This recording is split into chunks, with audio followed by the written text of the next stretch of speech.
So now we come to the fifth film of the series, fourth with Christopher Lee. Taste the Blood of Dracula, which came out in 1970. It was directed by Peter Sasti, written by Anthony Hines, who was credited as John Elder for some reason.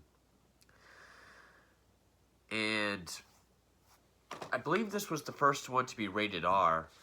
I always thought Prince of Darkness was, but the Blu-ray I have is not rated.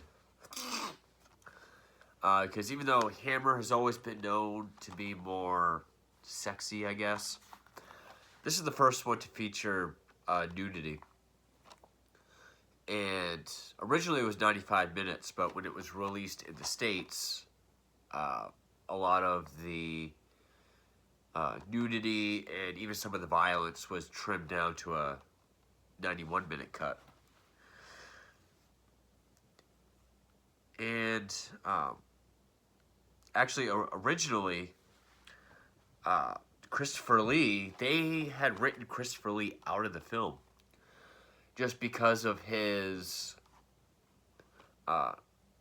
difficulty to work with, his reluctance to come back to the character, and because of, you know, his star status, his salary had gotten bigger.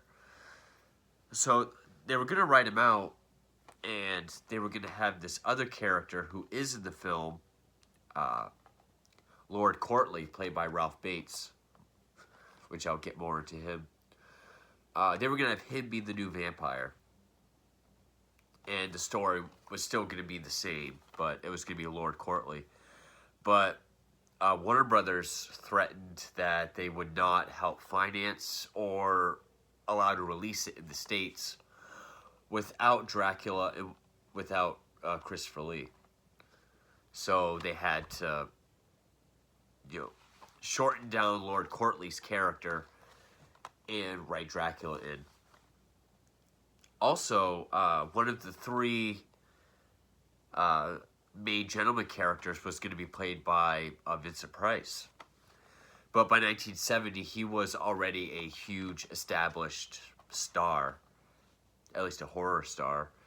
So his salary was also quite substantial. So when it was demanded that Christopher Lee be in it, they couldn't afford both, so they had to write Price out. And, I mean, Vincent Price was already in contract and everything.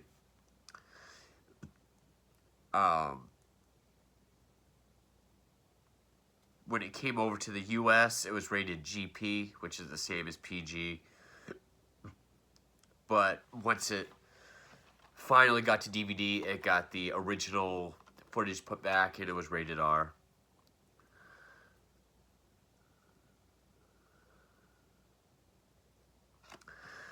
And the, I actually want to get the name of the guy, because I'm pretty sure it's him. Where the hell is the... Weller. Roy Kinnear. God damn it, that's not what I wanted. Roy Kinnear. That's what I thought. Okay, so it opens up. There's these three men on a stagecoach. One of which is this businessman named Weller, played by Roy Kinnear, who I'm watching it and I'm just like, fuck, that guy looks familiar. Is he, like, he looks like the uncle from Harry Potter, which I'm not the biggest Harry Potter fan, but I do remember him. But there's no way it's the same guy. And then I stopped thinking about it, and then it came to me. Roy Kinnear is the father of Veruca Salt in the original Willy Wonka. So that's kind of neat. He gets kicked off the stagecoach, and he's out in the woods, and he hears this scream.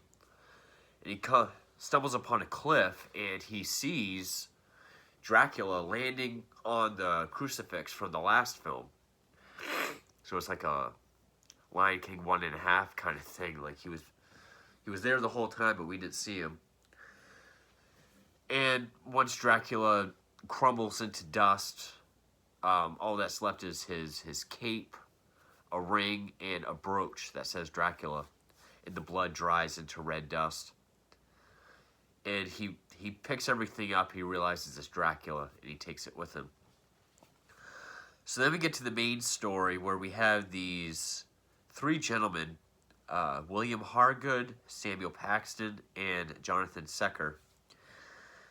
They're this tight circle of friends who they're really devoted to the church, but whenever they go out together, they say they're going on like charity missions, but they just go around to brothels and hang out with prostitutes and get serviced by prostitutes. Which is kind of strange because one of them,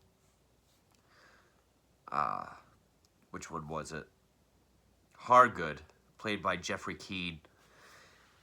His daughter Alice, who is played by Linda Hayden. Her boyfriend is this guy Paul, because what Hans was to Frankenstein, Paul is to Dracula. Every guy's named Paul. And Paul is Paxton's son. He's played by Anthony Corlin.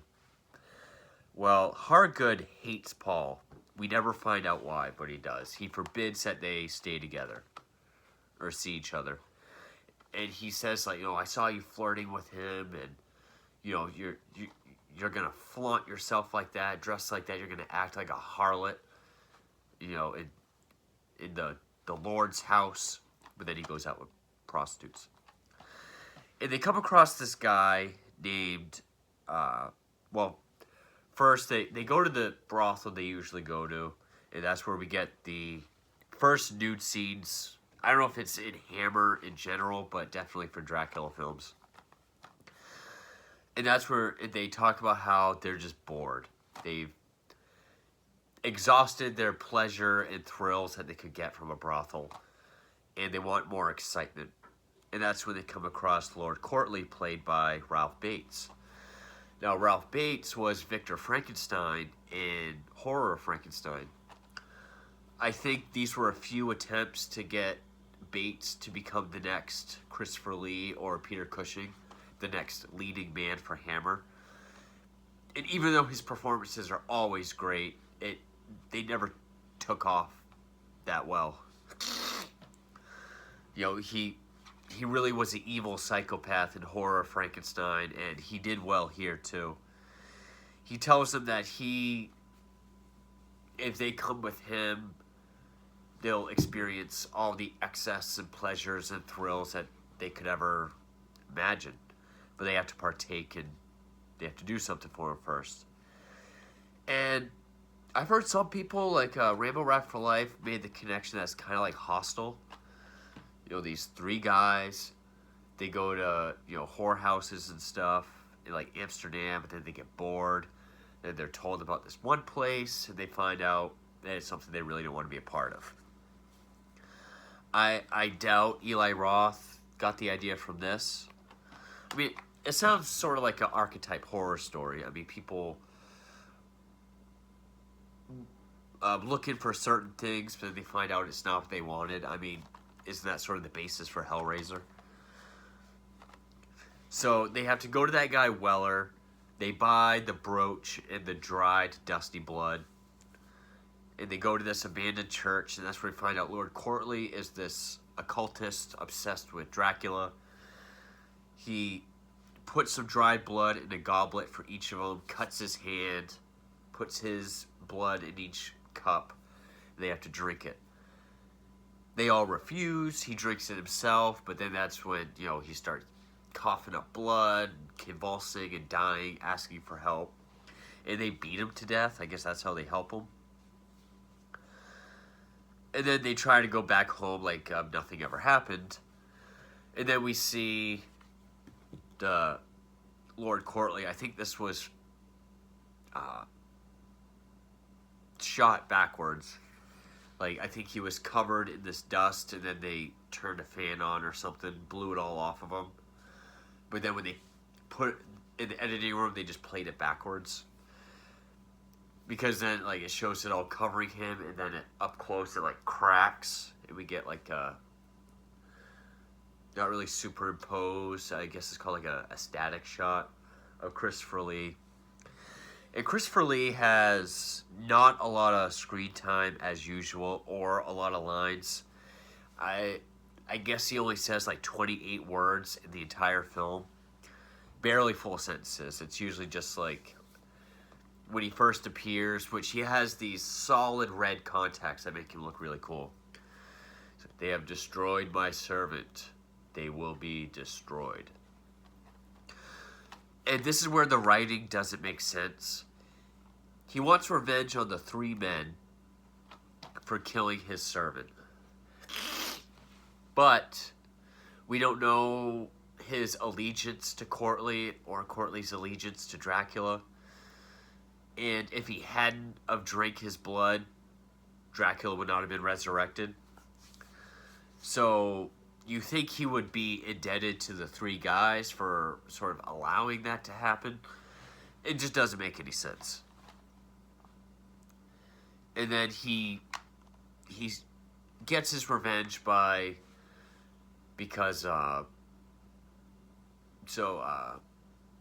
Hargood's daughter Alice, and then this other guy, he has the daughter Lucy, and then Alice's boyfriend Paul, his dad is the third guy. So of course, Dracula does what he does. He seduces and enslaves the two girls to do his bidding, and he kills the three men, one of which he even has the girls do it, because it's Lucy, her dad. He goes to the church, and they're already turned into servants. They hold him down, and they pound a stake with a rock into his chest.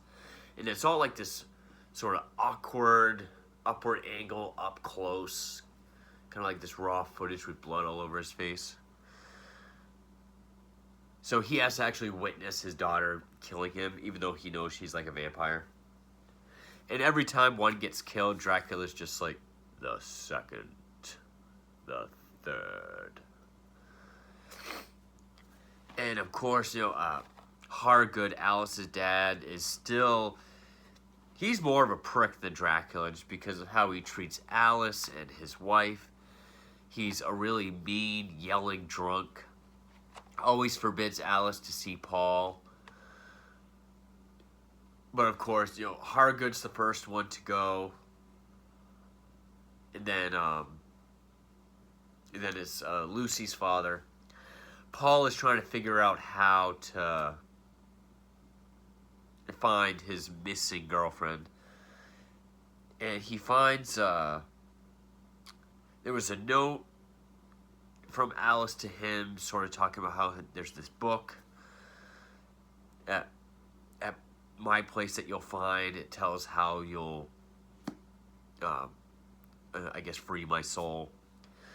So Paul goes to the abandoned church, and this is also what doesn't make any sense. Why Dracula would sort of set up shop in a church. Because Paul brings in candles and stuff and makes it all holy. And in this one, Dracula is stopped because when he holds up a crucifix, it like glows. And just by looking at it is enough to make Dracula fall. Which one, he's standing by the stained glass window that has the shape of a crucifix on it. And like he falls to his death and he just crumbles into dust. It really feels like they were running out of clever ideas to kill him.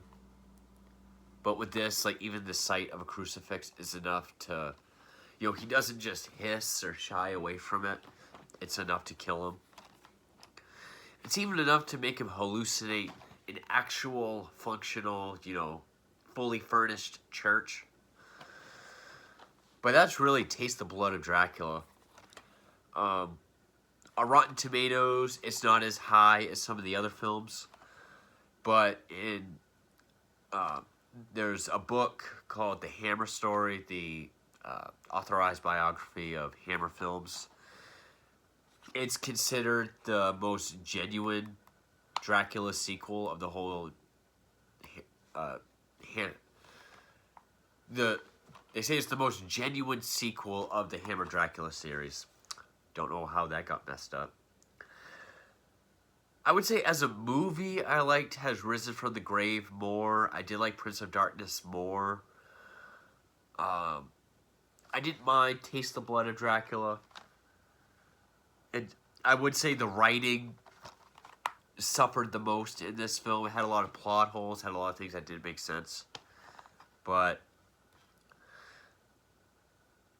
I mean, I wasn't completely disappointed by it, but I still liked, as far as sequels go, Has Risen and Prince of Darkness more. But that is the 5th film of the series. Of course, the 4th that I've done so far.